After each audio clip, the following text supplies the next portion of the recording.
You are with Ray and Terry live, and it's Ray. It's our 25th anniversary edition. Can you believe that? 25th anniversary. It does not feel like that, but 25th anniversary edition. It is not the 25th year anniversary of Hire Your Best Boss, but it is the 25th anniversary of Fran Choice. What a tremendous achievement. We celebrated that achievement in Cincinnati just a few days ago. We were there, we got in on Monday, we left on Saturday, and in that time was like a 5 day episode of Shark Tank. So we're going to talk about that today. We appreciate the fact that you are all here. If you have any questions, put them in the chat box for us. We will get to those. And Ray, tell everybody what we do. Tell everybody what Hire Your Best Boss is and what it was designed to do. Absolutely, Terry. Hire Your Best Boss is a learning community. It's something that Terry and I put together. We work with thousands and thousands of people over the years. And Hire Your Best Boss is designed to help people, whether they own 60 businesses right now. We have plenty of those who are in our community. We also have those in our community who are just still looking for their first business, and they're sharpening the tools they have. They're adding more tools to the toolbox. And the idea is process and education is a really good thing. And that cross pollination of people within our community, not just Terry and I, but everybody in our community, that together it adds to everyone, and that everyone can then achieve more. So that was the idea of putting it together, was just more learning is better, more ways to get information out is better. And to be just really dead honest, it's surpassed even my expectations. How about you, Ter? Exceeded my expectations too. I'm so grateful to all the feedback that we get and all the people, that just tell us what a great resource this has turned out to be. Ray called me one day. He said, "Hey, I have an idea." He said, "Why don't we take an FAQ? Why don't we record your answer in video? I'll give my answer in video, and we'll send it, to the person asking us that." And I said, "Oh my goodness, I love that idea." That's what we started doing. And then we started putting them in our LinkedIn newsfeed, and we really got traction. And then we put it on a URL, hireyourbestboss.com. So if you go to hireyourbestboss.com, you're going to find about 50 FAQs there. And what we were trying to do is just demonstrate our service. As we've talked to thousands of people over the years, most people haven't met a franchise consultant, don't know exactly what we do, don't understand the service. So we thought, hey, we'll show you. We'll put it on that URL. You can watch as many videos as you would like. There's absolutely no cost to hireyourbestboss.com. There's no cost to our service. We function like executive recruiters or like real estate agents in the seller pays model. So I've never charged anybody in the 15 years that I've been a franchise consultant. I think that's longer for you, Ray, right? Yep, over 25, and never ever. Again, we're surprised and very thankful that people trust us, and then they become part of the community, and they show up to things like this. And you get to watch it. People who are here and in the future, you get to do and partake of the resources when it makes sense for you. Like, you might be checking in Saturday night at 2 a.m. It's there if you need it. And that's what we want. And of course, if you want to talk to us, we're not trying to replace ourselves. But we it's just good to have it out there so that we can at least get you started on it. So yeah, Another it's been great. another point that I always like to make is Ray and I are both small business owners. We own franchise search firms. Ray has his, I have mine, but we advocate. And I guess you could say we're probably evangelists for small business ownership. It's not right for everyone, but when it is right for some, my goodness, you can change the trajectory of your life. And that's what we try and do. So if you would like to schedule an appointment with us, please find us on LinkedIn, direct message us. You can reply to an email invitation that you have. And we're going to tell you about a new addition to the Hire Your Best Boss team and give you a phone number that you can call. If you want to just pick up the phone and say, hey, I want to get on your schedule, we can do that now. And you'll find, as we said, 50 videos, a lot of resources. I think the only thing that we don't have, Ray, on Hire Your Best Boss, is a gift shop. No Do you gift shop. think do you think we need some merch? We'll have to work on that. So everybody has merch. Everybody has merch. I think we could use a couple t-shirts, maybe a coffee mug, maybe a Yeti. Everybody has a Yeti. I'd like to have a Hire Your Best Boss Yeti. I like golf. I like my golf shirts. Anyway, I like those too. Let's go back to Cincinnati. We go to flew in. Let's describe to people what happens when you and I go to conference. right. When we go to conference, we're bringing together not only some of the top coaches in the country, but we're also bringing together companies, the franchises that are very successful, have been around a long time. So we bring some of those in for the Shark Tank. We also bring in some of the emerging ones. Some are very emerging, some are in the process. And the idea behind this, first of all, again, the learning community is the learning community, and we want that for all, including the franchisors. Uh, but it's a really good test so that you can see gold standard companies who've been around for 50 years going through a Shark Tank, and you can see somebody who has, 3 or 4 operating units who are in the early stages. And sometimes you get really blown away by some of these emerging ones. Tara, I think I described to you, but some of these emerging companies today are not like the emerging companies I would see 20 years ago. And what I mean by that, obviously 20 years have gone by. What I mean by that is I see some, I call it gray hair on young shoulders, right? So Yeah. my pop used to talk about that. Boy, if you could put gray hair, the experience, the things you've learned on young shoulders with that vim and vigor, that new opportunity. There are some companies that are very established in terms of franchising and franchise knowledge, who have then taken it and gone to either a different industry or a new look at an existing industry, putting the gray hair and a lot of experience, a lot of money in some situations, and taking on a market in a different way. And I found that very interesting. I think part of that might have to do a little bit with the way PE money has come into franchising, so Yep, it no doubt about that. encourages it. But I think that's an interesting development, and we saw it a lot in Cincinnati. And that's where we want you to start your investigation with the franchise company. Does this company warrant your investment dollars? Are they well managed? Do they have people that understand franchising? Do they have people that understand the business that they're in? Do they have systems that you can understand and use to duplicate their business? One of my mentors told me very early on in my franchising career, he said, Terry, he said, I want you to talk to people and explain to them what franchising is and what it isn't. And I said, wow, what an interesting way to frame that. What isn't it? And he said, it isn't starting a business. He said, it's duplicating a business that has already been started. And that was one of the best lessons that I ever got. So you want to investigate the company first, the management. Do they have a vision for the future? And gray hair on young shoulders is a great way to frame that and a really good quality in the company to look for. Right, right, right. Where So do we start somebody in an investigation, Ray? we take a step back. The first thing we do, and I recognize some of the names, so there's some new people here, but there's also some people from the past. But we take a step back. The first thing we do is we learn about you, the person who's considering business ownership, and you learn about them, their skills, their aptitude. Not just the skills they have, but maybe it's kind of like when you're lifting. If you haven't developed that muscle, you can develop it. So we're looking for skills, aptitude, goals, so that we can together build a roadmap to get people from where they are today, point A, to where they want to be, point B, C, and beyond. Um, so that's where we start. We take one step back so we can then take 4 steps forward.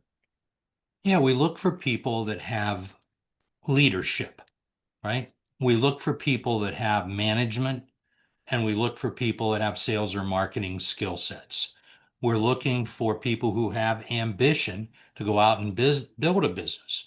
We're looking for people who have business skills in those three areas, leadership, marketing, management. And then we're looking for people that have capital to invest because we're talking about starting a business. So it's capital intensive. How intensive is it, Ray?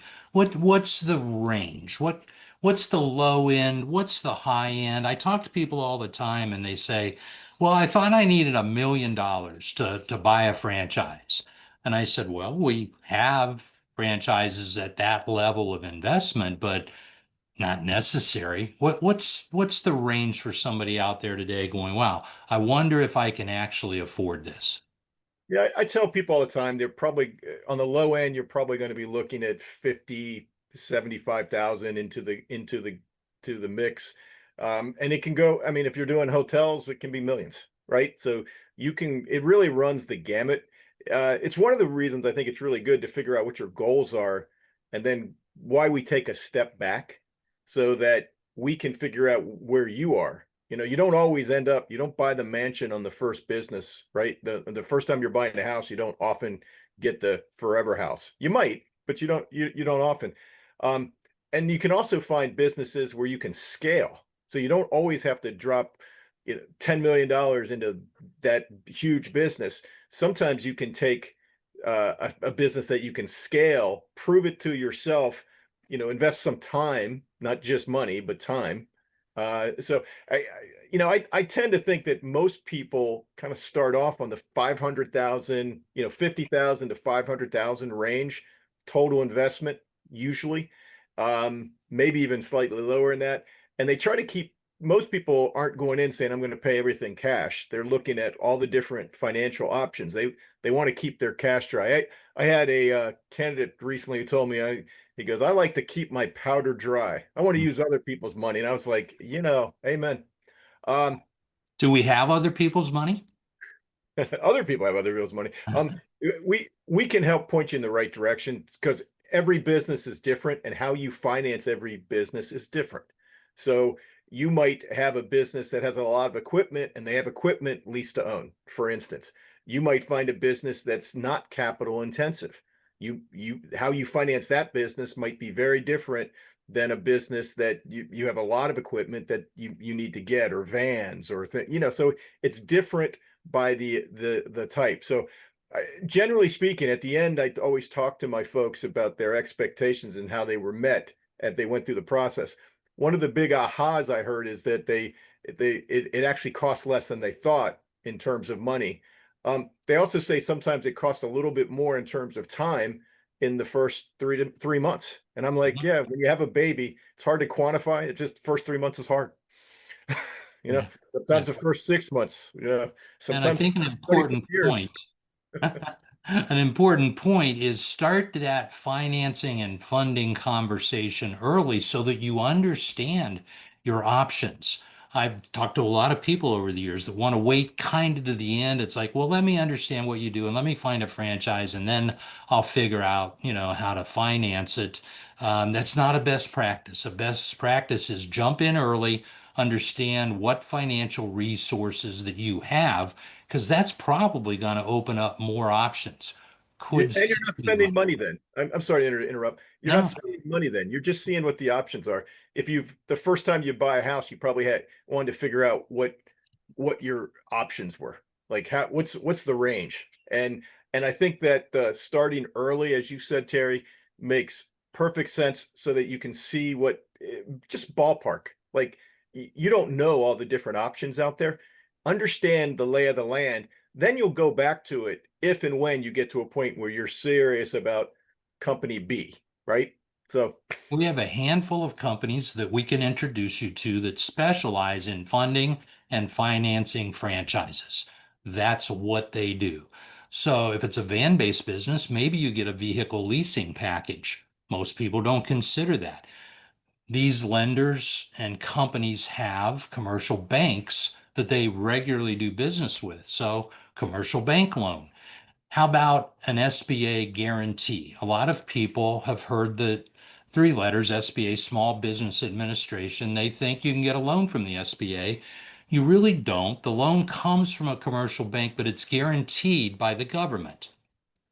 And the government guarantees at various different levels, so it can take some of the risk out of that for the bank.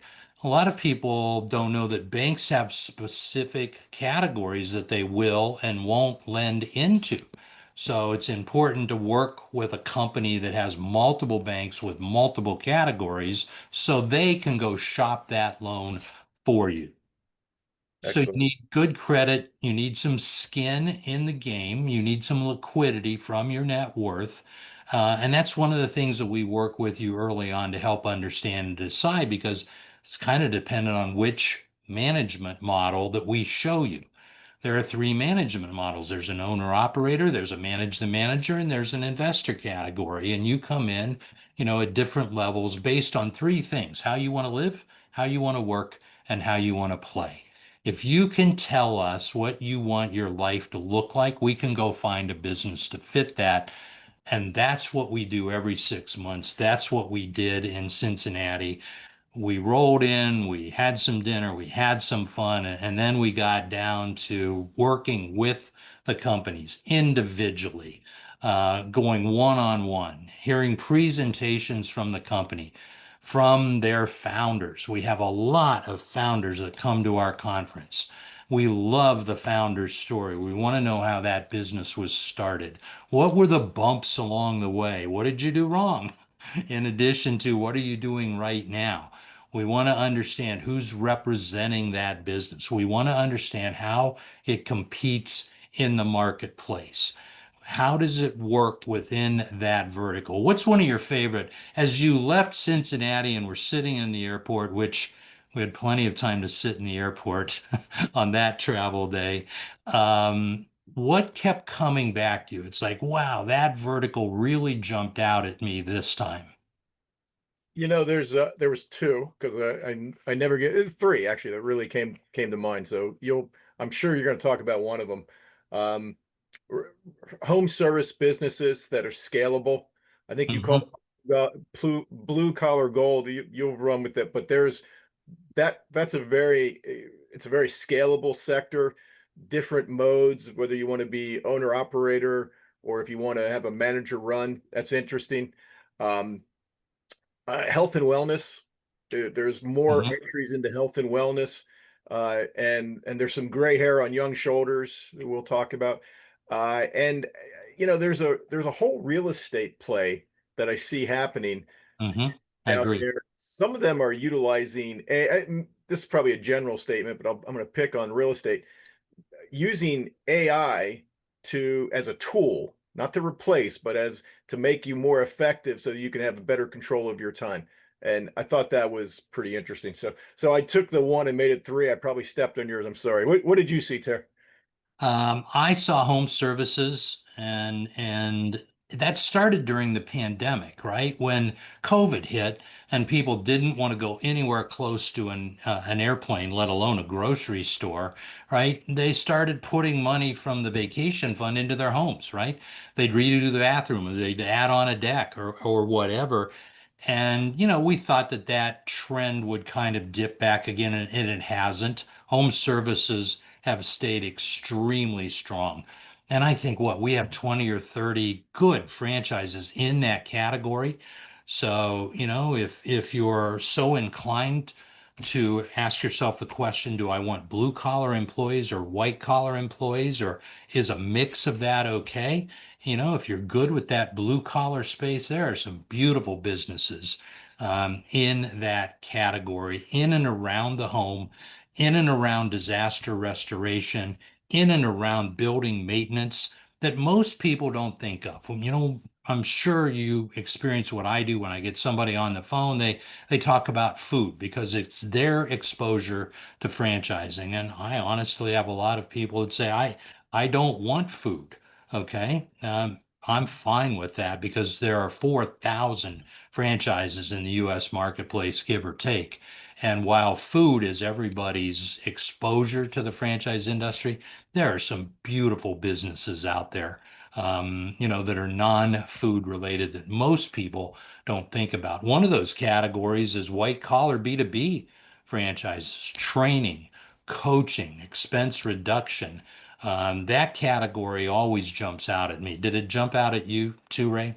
It does. It always does. And you hear about some of the success stories of people who really invested very little money, more time, um, who have built incredible businesses, models through relationships many of them already had.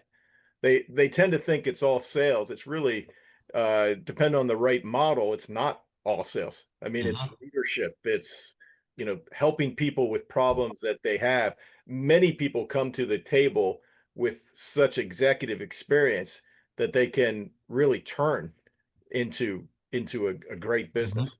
They just need that little bit of process, that framework, I believe, and that's where I think some businesses really come in to help people take that step. I'm always surprised how many people hang out their own shingle and then come back a year later coming for a business because they're like, now I know why I want the framework. Yeah, absolutely. And all of our franchisors provide that framework. It's what Fran Choice has done over the years, is look across the landscape and talk and select and work with, good companies that have those training systems, that have those support systems, that have that franchisee base, right? If you're leaving corporate, you're going to leave coworkers. And, you might think, well, what am I going to do? Well, you're going to introduce yourself to everybody in the franchisor's network. And many times those relationships with other franchisees around the country become relationships of a lifetime, better than coworkers. I found in my career, coworkers are always competing for resources. Other franchisees aren't competing for resources. The franchisor is giving those resources willingly. And so that category of blue collar jumped out to me. Let's talk disruption, Ray. We always, you know, uh, say in our marketing that we saw businesses that are going to disrupt their industries, and we certainly saw that. I'll kick off. What I'm seeing is a real disruption in the roofing category, right? Okay, Terry, I don't want to own a roofing business. Totally get that. But what if the business was not putting on new roofs? What if that business was restoring the roof that's already on the house?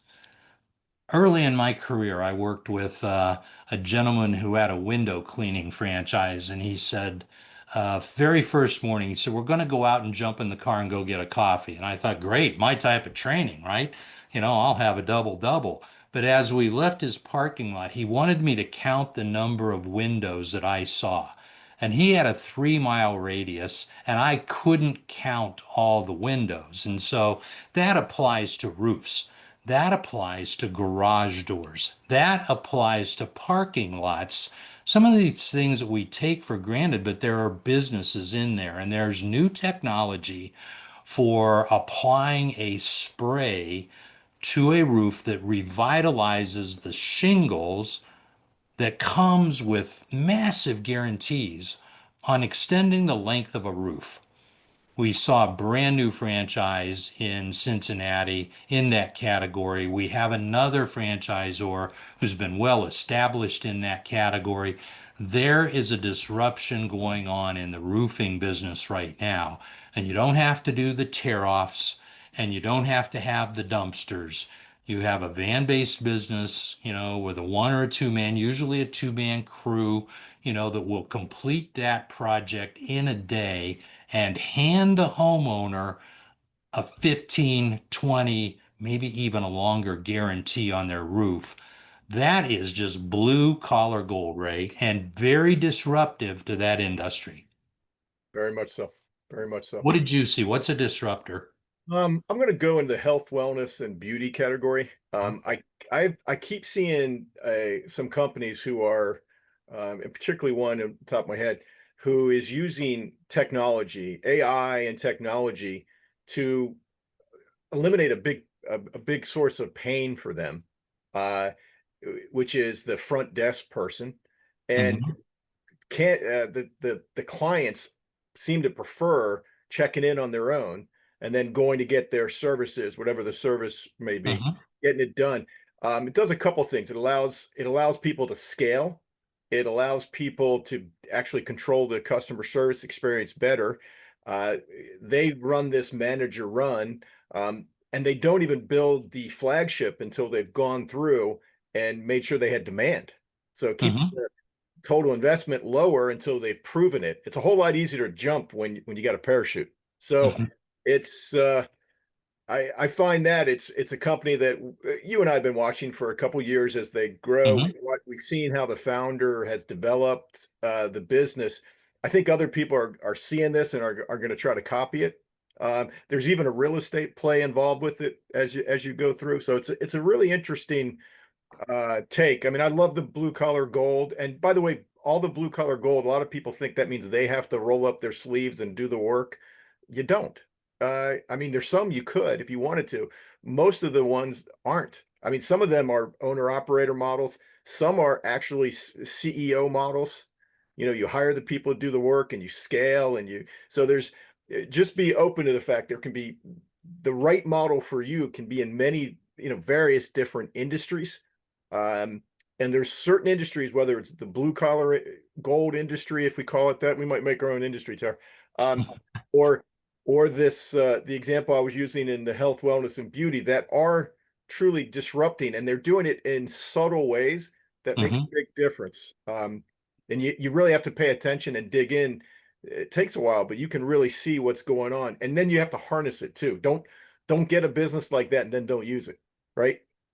So Right. We cover all of this in our investigations with you, and that's where the starting point, talking to you, understanding your resources, understanding your skill sets, understanding how you want to manage that business, understanding where that business is going to be, leads us into recommendations in those different categories. If you need to start very quickly to replace income, most likely, we're going to look at a home-based white-collar franchise as a decent starting point, right? If you've got a little more runway, maybe a little more capital, maybe a van-based business, right? Or if you have more time and you need brick and mortar, then that could be the right business. Many of the health and wellness franchises are brick and mortar. And to open a brick and mortar, it's just going to take longer. It's going to require more capital, right? You're going to have to do a real estate search, a lease negotiation, an interior and exterior build out, a grand opening. All of these happen in the different management models in different ways. So that's where our service fits you into the right model and gives you choices. Our parent company, Fran Choice, that was the original genesis of the idea to put franchise choices in front of you, do a compare and contrast, and then you decide what's the right management model, what's the right fit. Ray, we always say we're going to name names, right? We don't do that much during the year, but we do it after we come back from conference. Do you have some specific franchises that you want to give a shout out that really got your attention this time around? there was a couple that I saw that jumped out at me. For some of the disruptor, I'm gonna call out Hello Sugar. Uh, Hello, Sugar. Okay, what do they do? uh, you know what? It's what they health, wellness, beauty, right? Is Health, wellness, beauty, absolutely. what I like about it is the whole technology side and the fact that their disruption, as opposed, you were just talking about, real estate and the big flagship, they actually are disrupting that too. Yes, they It's are. kind of interesting. And their founder was there, spent a little time with him, and smart guy, right? Smart guy who's really Very got smart guy. has his franchisees. He really appears to have his franchisees' best interest in his mind. So that I saw that and said, wow, that's really good. Um, I saw a couple different senior care companies that, it's such a huge industry, and people are turning 65 like it's just the numbers are staggering. And, uh, some of the tried and true, some of these been around years and years of seniors helping seniors companies right at home, some companies that have a lot of The experience. founders worked with Mother Teresa. Yeah. What? Mother Teresa, I mean, yeah, okay, that's a founder's story, right? That's a founder story. Again, Terry, you kind of teased about it, but we guide, you decide. We Yep. help you. We give you the framework. You get to decide and take a look at these things. And there's pluses and minuses for everything. You're trying to find the right business for you. You might. I had one person describe it that he goes, "You made my choices too hard. There's too many good choices," and that's great. That's what I want. I want your choices to be hard. I want you to be swimming in deep water, and they're all good options. But you decide. You get to go through and learn those stories, talk to those franchisees. One of the things I see that we probably uh, don't talk enough about is when you see somebody who is a company that doesn't have validation and they're telling big stories, Tara. And it's great, but I want to hear it from the franchisees if possible. I want to see what the experience has been. So, but those are a couple out there. There's some emerging companies in very established industries that are also very exciting. So, What's validation, Ray? What's validation? validation is when after you've been learning about a company, that you then get out there and you start to try to talk to franchisees and you learn from the different franchisees. That's, you're validating. We have a lot of companies that will say you can build a business semi-absentee, right? We don't need much of your time at all. Well, the way that you understand how much time it actually takes is talk to the existing owners across the country, right? And find out the amount of time they're putting in because businesses do not build themselves, right? You're going to get all the training, you're going to get all the systems, you're going to get a territory with viable prospects in it, but you've got to go out and build that business, right? So we just talk to the people that are doing it to find out how long does it actually take? How many hours a week do they put in? What's the role of the owner? That's what we do. Does that make sense? Makes perfect sense, Tara. Yep, absolutely. All right. You can schedule a one-on-one appointment with us by direct messaging us on LinkedIn. But Ray, do you like when you call a company and you get the route tree? Push one if you never want to talk to somebody. Push two if you'd like to leave a message that will return in the next couple months. Do you like that experience? Tara, it depends on the experience, right? Like I like talking to real people and I like talking to people who can answer. I'm not against technology if it's answering my questions, but I hate the hamster wheel you're describing. Well, we've added a member to the team. I'm going to give you a phone number. So if anybody wants to grab a pen, grab a piece of paper, open up a Word doc, and jot this number down, you can call this number. We will answer, okay? And you can get on our calendars very, very quickly. Here's the number 410 469 8971. Yep, I'm going to repeat that 410 469 8971. You'll talk to our executive assistant, Kimmy, and Kimmy will work with you quickly to get you on our calendar. So if you have your own individual questions, please hop on our calendar. The calls are free, our service is free. Our learning community at hireyourbestboss.com is free. Any tools that we use in our investigation, those are free also, right? We've never charged for our service. We're not going to change that. It's a model that has worked for decades now. Ray, do we have any questions from the mailbag?